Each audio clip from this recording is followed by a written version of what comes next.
Hoje a gente vai falar sobre Decentralized Finance, ou simplesmente finanças descentralizadas. Esse é o DeFi, que provavelmente você já ouviu falar, mas possivelmente não tenha compreendido num primeiro momento.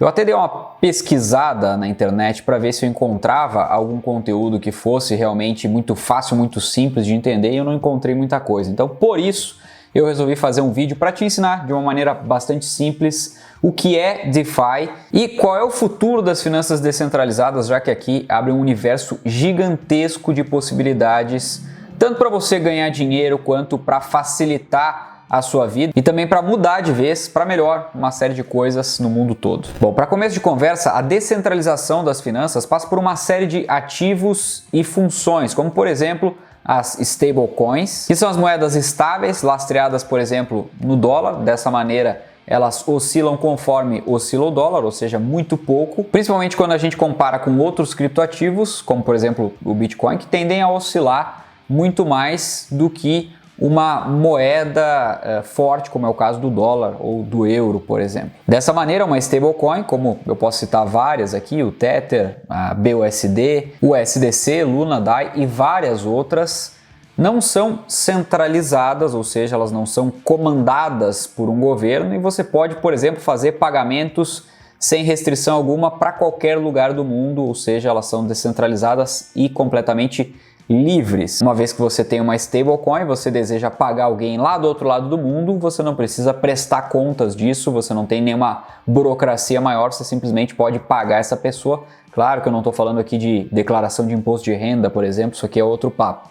Mas sempre que você vai pagar alguém com uma moeda comum, como por exemplo o dólar, uma pessoa que está lá do outro lado do mundo, existem uma série de burocracias que você precisa enfrentar, e com essas burocracias você não consegue fazer uma transferência, como se fosse um Pix, por exemplo, para alguém que está num outro país de maneira muito rápida, sendo que essa pessoa tem que receber, por exemplo, numa outra moeda que não o real, essa pessoa não é brasileira, por exemplo. Então, dessa forma, as stablecoins são descentralizadas e pegam toda a parte boa de uma moeda como o dólar e excluem a parte ruim, que é a parte da burocracia ou da dependência de instituições e governos. Nessa mesma linha, nós temos as corretoras descentralizadas, as conhecidas DEX, que possibilitam, por exemplo, que você que tem suas criptomoedas lá numa carteira física possa fazer negociações trocando essas criptomoedas por outras criptomoedas sem precisar tirar da carteira. Ainda dentro de DeFi, nós temos os seguros descentralizados ou os empréstimos descentralizados, e também é possível ser um provedor de liquidez do mercado,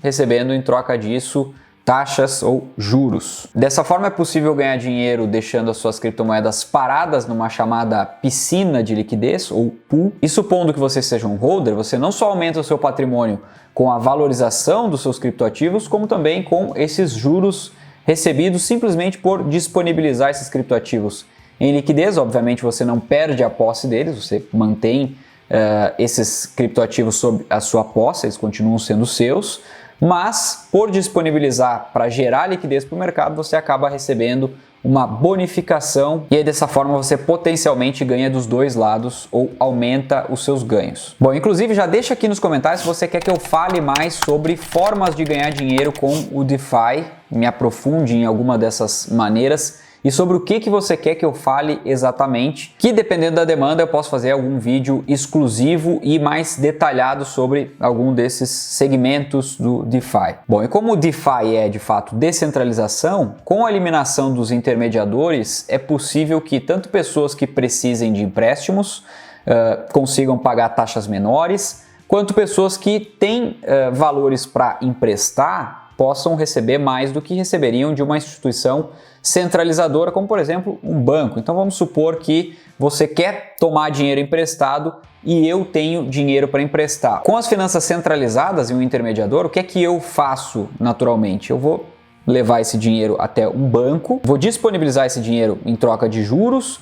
A gente conhece várias formas de fazer isso, como poupança, CDBs, LCIs e por aí vai. E o banco vai me pagar ali um juro não tão justo assim, porque na outra ponta ele está emprestando esse dinheiro a um juro de fato bastante alto. Então, para exemplificar na prática, digamos que eu deixei esse dinheiro no banco, o banco está me remunerando algo em torno de 0,5% ao mês, e para você que está lá do outro lado e foi tomar esse dinheiro emprestado, o banco cobra uma taxa de 6% ao mês. A diferença ali no meio do 0,5 para o 6 fica com o intermediador. Já com o DeFi, simplesmente se elimina o intermediador e eu consigo, por exemplo, emprestar esse dinheiro direto para você a uma taxa de 2%, que é muito melhor do que o 6 para você, muito mais barata, e remunera muito mais a mim, que tinha antes 0,5%. É claro que esse exemplo foi um exemplo simplista e grosseiro, mas o que importa é que você consiga entender o conceito de DeFi e, ao meu ver, esse exemplo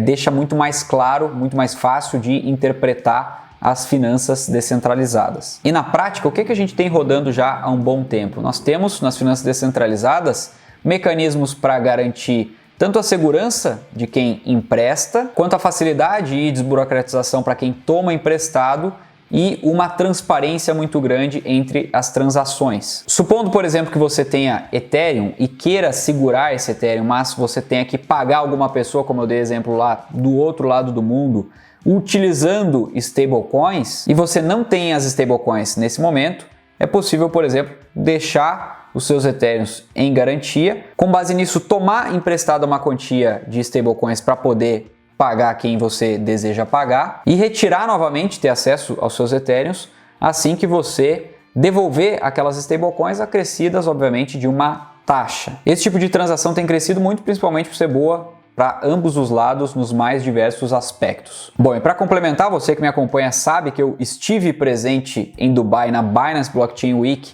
recentemente, e lá um dos fóruns que me chamou bastante atenção foi justamente sobre DeFi, onde alguns dos principais nomes do mercado cripto global debateram sobre como trazer o DeFi para as grandes massas. E algumas falas lá sobre DeFi foram a respeito da regulação do mercado, que é um medo que as pessoas acabam tendo, principalmente quem já está inserido nesse mercado, um receio de que os governos queiram regulamentar isso tudo de maneira a fazer com que aquilo que é descentralizado se torne, de certa forma, centralizado. E o ponto em comum foi que nenhum deles concorda que isso seja, de fato, uma possibilidade. Sergej da Onint, por exemplo, falou que os reguladores não entendem absolutamente nada sobre DeFi, o que dificulta bastante a regulação em si. E quanto mais os reguladores conhecerem sobre DeFi, mas eles vão entender que o DeFi não é de fato centralizável ou regulável. O Felipe, head de DeFi da Anchor, disse que você até pode regular as pessoas que trabalham no ambiente, mas não o ambiente em si. Ou seja, o ideal não é que você espere regulação, mas sim que você entenda DeFi desde agora e comece a usufruir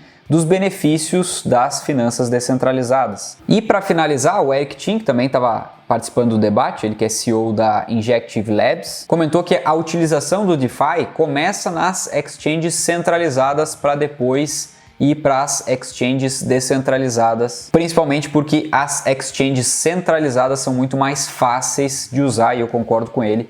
De fato, elas são mais fáceis de usar. Inclusive, já tem vídeos aqui no canal onde eu mostro como utilizar o DeFi para ganhar dinheiro em exchange centralizado, como é o caso, por exemplo, da própria Binance. Bom, eu sei que isso tudo pode parecer um pouco confuso no primeiro momento, mas eu tentei simplificar ao máximo aqui.